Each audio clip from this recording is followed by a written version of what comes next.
Hello everyone, আসসালামু আলাইকুম। আমি জান্নাত প্রামাণিক, আপনাদের সবাইকে স্বাগতম আমার আজকের ভিডিওতে। আমি একটু দুপুরবেলা বের হলাম হাঁটতে হাঁটতে, পরিবেশ পরিস্থিতি কি দেখায় দেখেন। ঝড়ের পরে এই যে উপর থেকে বাঁশঝাড় এই নিচে নেমে আসছে। এগুলো কি গরুর ঘাস? অনেক ঘাস নিয়ে যাচ্ছে। পায়ে কি জুতা বলে এটাকে? প্লাস্টিকের বুট জুতার মতো, যাতে কাদা না লাগে। এই যে উপর থেকে বাঁশগুলা সব এই যে নিচে পড়ে গেছে। এই যে পুরা বাঁশঝাড়ের অবস্থাটা, সব বাঁশগুলো তো উপর দিকে ছিল, সব হেলে দুলে নিচের দিকে পড়ে আছে। এদিকেও একই অবস্থা, এই যে সব নিচে নিচে। আর এদিক দিয়ে দেখেন কি অবস্থা, পাতা পড়ে একদম। এই যে এখান দিয়ে পাতা পড়ে পুরা জঙ্গল জঙ্গল হয়ে আছে। এই যে এইসব পাতাগুলা কি অবস্থা, সব গাছের অবস্থা। মানে আমি একটু হাঁটতে বের হইলাম, তো ভাবলাম যে সবার সাথে শেয়ার করি কি অবস্থা। এদিকে দেখাই একটু, এদিকেও মানে অবস্থা প্রায় একই রকম। এই যে এখান দিয়ে সব পাতা পাতা পাতা, মানে গাছের পাতা সব ছিঁড়ে ছিঁড়ে ছিঁড়ে ছিঁড়ে পড়ে গেছে। এই যে কিছু কিছু তো কাঁঠালও পড়ছে ছোট ছোট। ওই গাছটাতে অনেক বড় বড় কাঁঠাল। আমার মা বলে যে এর থেকেও ৩-৪ গুণ বড় বড় কাঁঠাল হয়তো আমার দাদাবাড়ির গাছে। ওই যে ওইটা অনেক বড় বড় কাঁঠাল, প্রায় ২-২.৫ ফিট। তো আমাদের বাড়িতে নাকি আরও বড় বড় কাঁঠাল হতো। মানে মজার একটা ঘটনা বলি, আমার আব্বা বলছিল যে আমার আব্বা আর হচ্ছে আমার কাকা, আমার আব্বার বড় ভাই, দুজনে মিলে মাথায় নিয়ে, মানে একজন হচ্ছে সামনে একজন পিছনে, দুইজনে মাথায় নিয়ে হচ্ছে কাঁঠাল ফুপুর বাড়ি গেছিল। লাইভ না, এমনি একটা ওই যে পরিবেশের যে অবস্থা সেটা নিয়ে একটা ভিডিও বানাইতেছিলাম।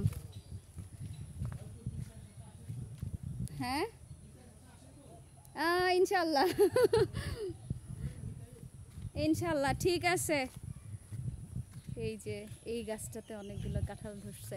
সো যেটা বলতেছিলাম, মানে আমার বাবা আর হচ্ছে আমার চাচা দুজনে সামনে পেছনে মাথায় করে নিয়ে প্রায় কয়েক মাইল দূর হেঁটে হেঁটে গিয়ে আমার ফুফুর বাড়ি হচ্ছে কাঁঠাল নিয়ে গিয়েছিল। তো এরকম বড় বড় কাঁঠাল গাছ ছিল। তো আমি এই জন্যই মানে বারবার বলি যে যমুনার চরের যে বাঁধটা হচ্ছে, এটা ভালো মতো হয়ে যাওয়া উচিত। যেমন ধরেন এই যে এত বড় বড় গাছ, ওখানেও তো সবার এরকমই ছিল বাড়িঘর, কারণ অনেক পুরানো পুরানো বাড়ি। সো ওই সমস্ত বাড়িগুলো যেহেতু নদীতে ভেসে গেছে, সো সেক্ষেত্রে কিন্তু এখন আর সেই গাছগুলো নাই।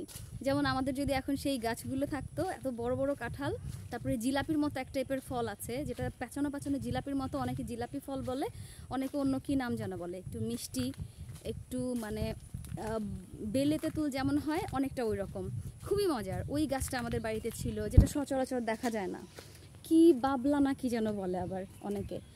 তো এটা সঠিক নামটা কি আমি জানি না। তো ওই যে যে গাছপালা বা পুরানো যে বাড়িঘর, সেগুলো কিন্তু আসলে এখন আর কিছু নাই। তো এই যে যেমন দেখাই, এই যে একটা জাম্বুরা গাছ, এটার মধ্যে কত কত জাম্বুরা, এগুলো এখন আছে, ভবিষ্যতেও হয়তো থাকবে। কিন্তু যদি দেখা যায় যে মানে নদীতে চলে যায়, বা এই যে ঝড় তুফান বা যে কোনো কিছুতে যখন নষ্ট হয়ে যায়, সেগুলো কিন্তু আর দ্বিতীয়বার ফিরে আসে না। ছোট্ট একটা গাছ রোপণ করার পরে হয়তো 2-4-5 বছর 10 বছর লাগে।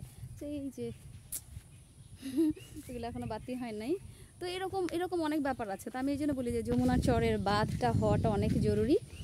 আর এই যে যে ঝড়, তো আসলে এখানে কিছু করার নাই, তবে গাছপালাটা অনেক জরুরি। গাছপালা থাকলে, যেমন সুন্দরবন বলা হয়েছে যে এবারও হচ্ছে সুন্দরবন বুক পেতে দিল এই বাংলাদেশকে রক্ষা করার জন্য। সো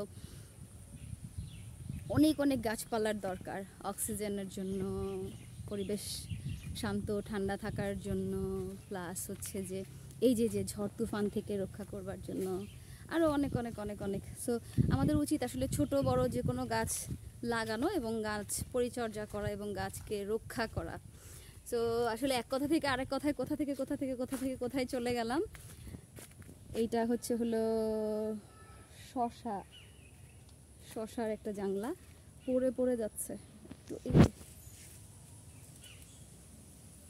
নিচের দিকে ঝুলে ঝুলে পড়ে গেছে বাতাসে। যদিও গাছ হয়েছে অনেকগুলা, আর বাঁশ দিছে দূরে দূরে, মাঝখানে আরও একটা করে দেওয়া দরকার ছিল। তো যমুনা চরের যে কি অবস্থা আমি জানি না, আগামীকাল যাওয়ার ইচ্ছা, গিয়ে দেখি কি অবস্থা। আর এই যে এখানকার যে গাছগুলো অনেক বড় বড়, এই যে কাঁঠাল গাছগুলা, এখানে আরও বেশ কিছু গাছ আছে। তো আজকের পরিস্থিতি হচ্ছে এরকম, এই বড় বড় গাছের সমস্ত পাতা পড়ে সরে এই যে অবস্থা। আর এই যে এরকম বিদ্যুৎ নাই, ইন্টারনেট প্রবলেম, তো এই জন্য আমি আসলে ভিডিও এডিটিং করলাম না, ঘুরে ঘুরে ফ্রন্ট ক্যামেরায় এই সব কিছু দেখিয়ে একটা ছোট ভিডিও বানালাম। এটাকেই হচ্ছে আপনাদের জন্য শেয়ার করব, এবং এরপরে বিদ্যুৎ আসলে তখন হচ্ছে যে আরও ভালো করে ভিডিও বানিয়ে আপনাদের সাথে শেয়ার করবো যমুনা চরের কী অবস্থা। সো আজকের ভিডিওটা এখানেই শেষ করি। আশা করি ভিডিওটা থেকে আপনারা অনেক কিছু দেখতে পারলেন, আমাদের এলাকার কী অবস্থা, জানাবেন আপনাদের এলাকার কী অবস্থা। সো ভালো থাকবেন, সুস্থ থাকবেন, দেখা হবে পরের ভিডিওতে। আল্লাহ হাফেজ, আসসালামু আলাইকুম।